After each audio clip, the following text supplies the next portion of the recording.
Ever wondered what sparkles in a queen's jewelry box? Princess Mary, who became Queen Mary, owned some of the most breathtaking jewels in royal history. From diamond tiaras to ruby bracelets, her collection tells stories of love, tradition, and royal elegance. Today, we're diving into the glittering world of Princess Mary's most cherished jewels, pieces that defined royal fashion and became symbols of an extraordinary woman's taste and legacy, the woman behind the jewels. Before we explore the sparkle, let's talk about Princess Mary herself.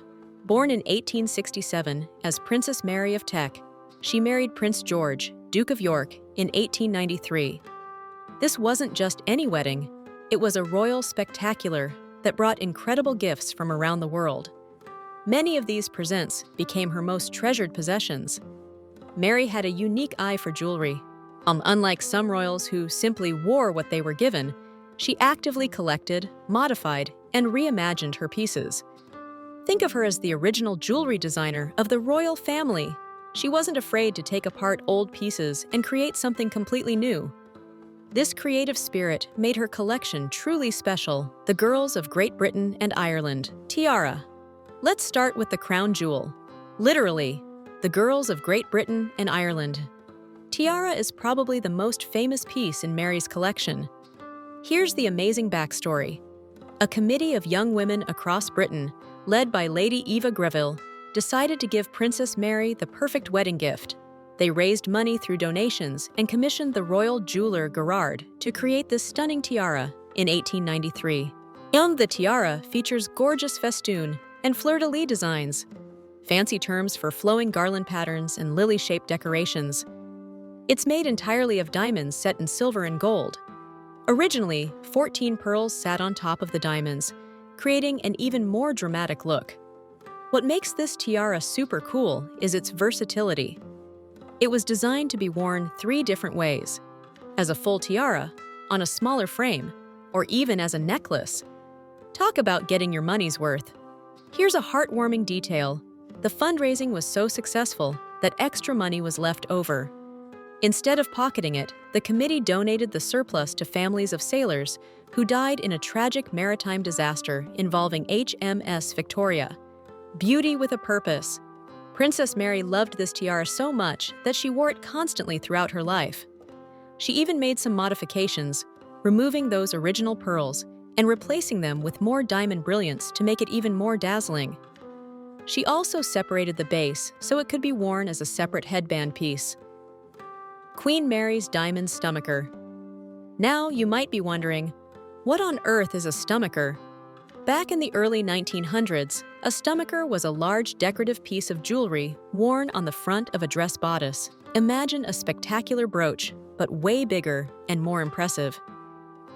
Queen Mary's stomacher is actually 3 separate diamond brooches that can be worn together or apart. Each piece is graduated in size and features diamonds set in gold, with pear-shaped and brilliant-cut pendants dangling below. It's like wearing a chandelier on your chest. Mary commissioned this piece in 1920, and here's where it gets interesting. She didn't just buy new diamonds, she recycled jewelry from her wedding gifts. She took diamonds from a stomacher given by the Maharaja of Kapurthala and a diamond crescent from the town of Swansea.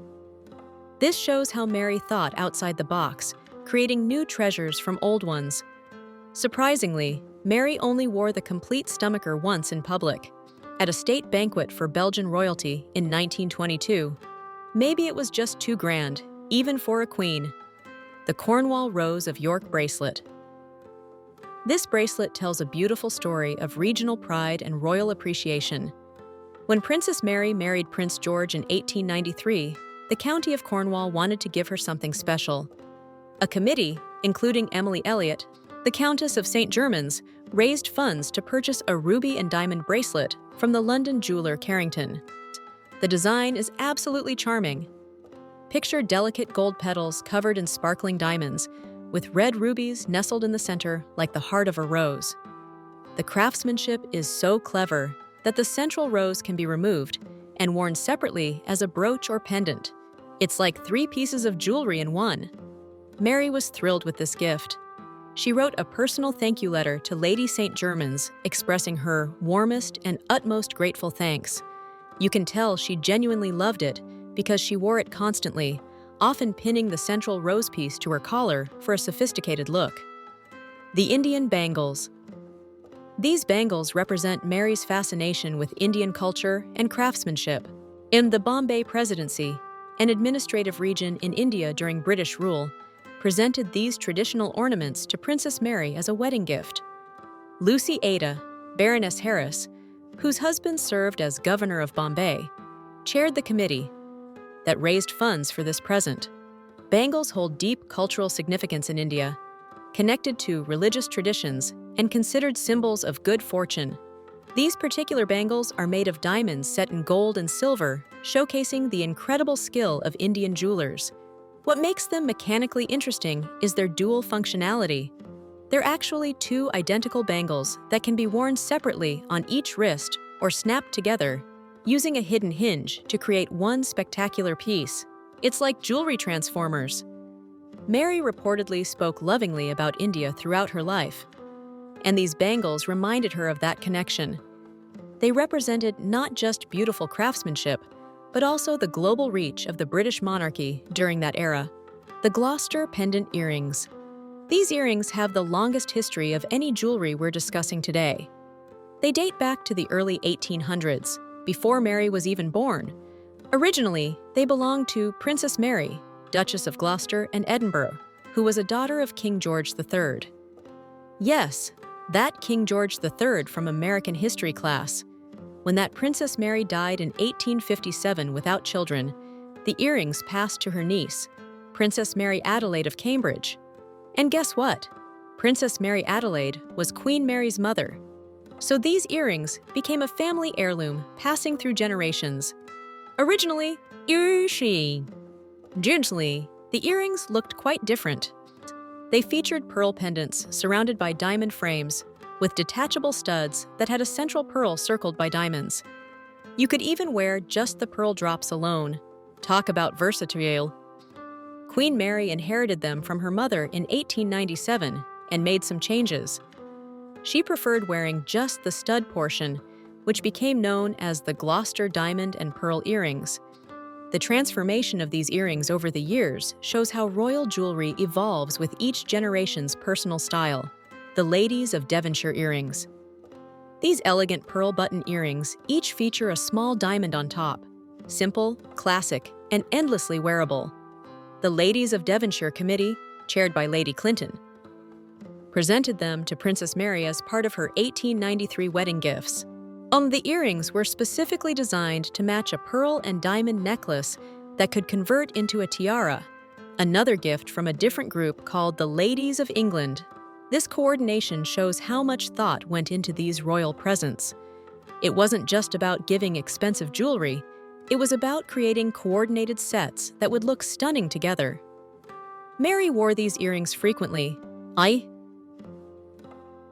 often pairing them with her matching Ladies of England tiara, or the Girls of Great Britain and Ireland tiara. They became go-to pieces in her collection because they complemented virtually everything. The lightweight design and classic style made them perfect for everyday royal duties. Not too flashy, but still appropriately elegant. Sometimes the simplest pieces become the most beloved. The Dorset bow brooch, bow-shaped jewelry, was hugely popular in the Victorian era, and the Dorset bow brooch is a spectacular example. The County of Dorset commissioned this piece from Carrington Jewelers as a wedding present for Princess Mary in 1893. Made of diamonds set in gold and silver, it's shaped like an elaborate ribbon bow, the kind you'd tie on a fancy present, but made entirely of precious stones. The design is actually an almost exact copy of a bow brooch created in 1855 for Empress Eugenie of France. That original French brooch was sold at auction in 1887 when the French crown jewels were dispersed, so Mary's version connected her to European royal history. Mary wore this brooch frequently, and photographs show her pinning it at her waist or on her bodice. What's remarkable is that unlike many of her other pieces, she never altered or modified this brooch. She loved it exactly as it was, preserving its original design throughout her lifetime. The bow symbolizes elegance, femininity, and a certain playfulness, qualities that perfectly matched Mary's sophisticated yet approachable style. The turquoise and diamond floral brooch. This piece has a more personal and intimate story. It wasn't a wedding gift, but a confirmation present that Mary gave to her granddaughter, Princess Elizabeth, in 1942. However, the tradition behind it reveals something special about Mary's values. Giving turquoise jewelry for confirmations was a long-standing tradition in Mary's family, the Cambridge and Tech families. When Mary's own mother was confirmed in 1850, she received diamond and turquoise bow brooches. Those brooches were later given to Mary as a wedding present in 1893. By continuing this tradition with her granddaughter, Mary was passing down more than just jewelry.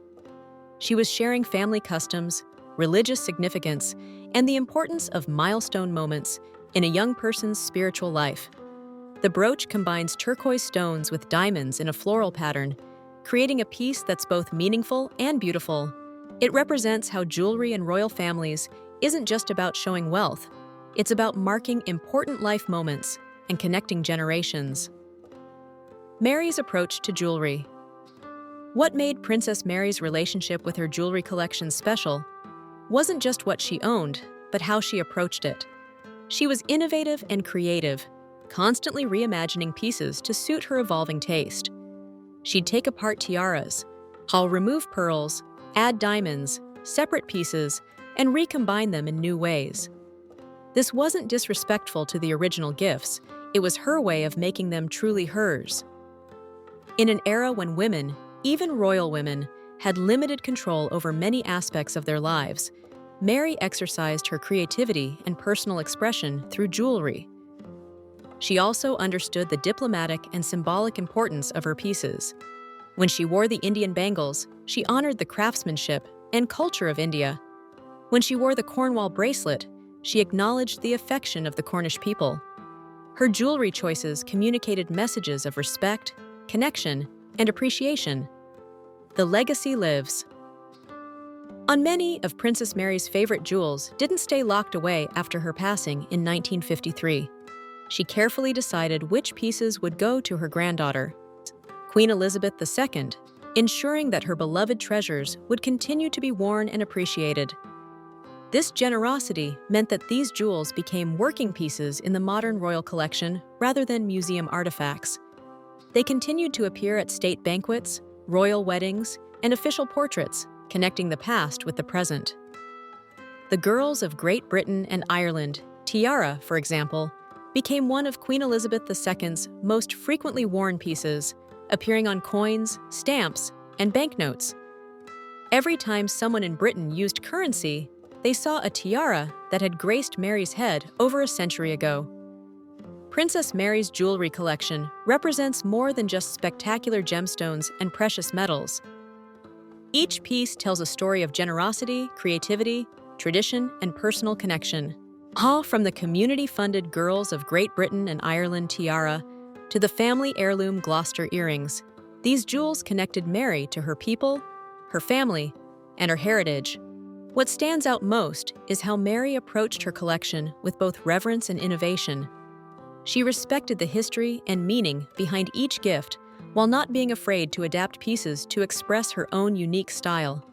In doing so, she created a legacy that continues to sparkle today, reminding us that the most valuable treasures are those that carry stories of love, connection, and shared history.